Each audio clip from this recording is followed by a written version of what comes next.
Agora, relacionado com a PCR, o que cai nas provas de processo seletivo sobre PCR? Então, uma das perguntas muito comuns, que cai não só na parte escrita, como na parte prática, é como identificar a PCR. Você, como profissional de saúde, tem que saber a forma correta de identificar a PCR. Inclusive, aconteceu comigo de, num processo seletivo que eu realizei, tanto ter caído na prova esse tipo de questionamento, como quando eu fui fazer entrevista com um gestor da área, me questionar, me perguntar, como que você faz para identificar uma PCR? Você chega lá no leito, seu paciente está desacordado, não responde. O que, que você faz para identificar se ele está em parada ou não? E a pergunta que vem em seguida é: o que você deve fazer primeiro, assim que você identificou, conseguiu identificar a PCR? O que, que você deve fazer?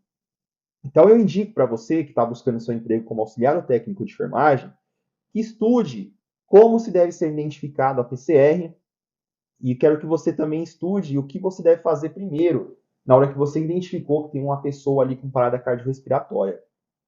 Outros assuntos relacionados à PCR que você deve se aprofundar é sobre ritmo e frequência de compressões, profundidade de compressão, são quantas compressões para quantas ventilações, quanto tempo para você verificar novamente o pulso da pessoa.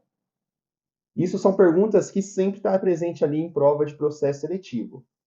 Outros assuntos relacionados à PCR é o que você deve fazer se o paciente está de via aérea avançada, como é a ventilação em paciente de via aérea avançada, quando o paciente ainda não está com via aérea avançada, como que é a compressão, como que é a ventilação, qual é a droga que usa, como se utiliza a droga, qual o tempo. Enfim, são esses tipos de questionamento que acabam sempre estando presentes ali durante uma prova de processo seletivo e que você também pode se deparar com esse tipo de questionamento na hora de fazer entrevista com um gestor. É muito comum os gestores quererem saber se você sabe agir durante uma parada. É óbvio que uma pessoa que pega a parada o tempo todo, uma pessoa que trabalha numa sala de choque, por exemplo, ou numa UTI, tem muito mais experiência com parada cardiorrespiratória porque vive com aquilo o tempo todo, acontece o tempo todo. É diferente de, por exemplo, quem trabalha numa UBS ou numa clínica médica que é raro acontecer. Porém, é um conhecimento básico, é um conhecimento fundamental de enfermagem, de área da saúde, que todos nós devemos estar cientes. Imagine você, como profissional de saúde, se depara com uma situação de uma pessoa na rua, ou um conhecido seu, ou até mesmo um familiar, acontece uma parada cardiorrespiratória e você não sabe nada do que deve fazer, você não tem noção nenhuma de como agir.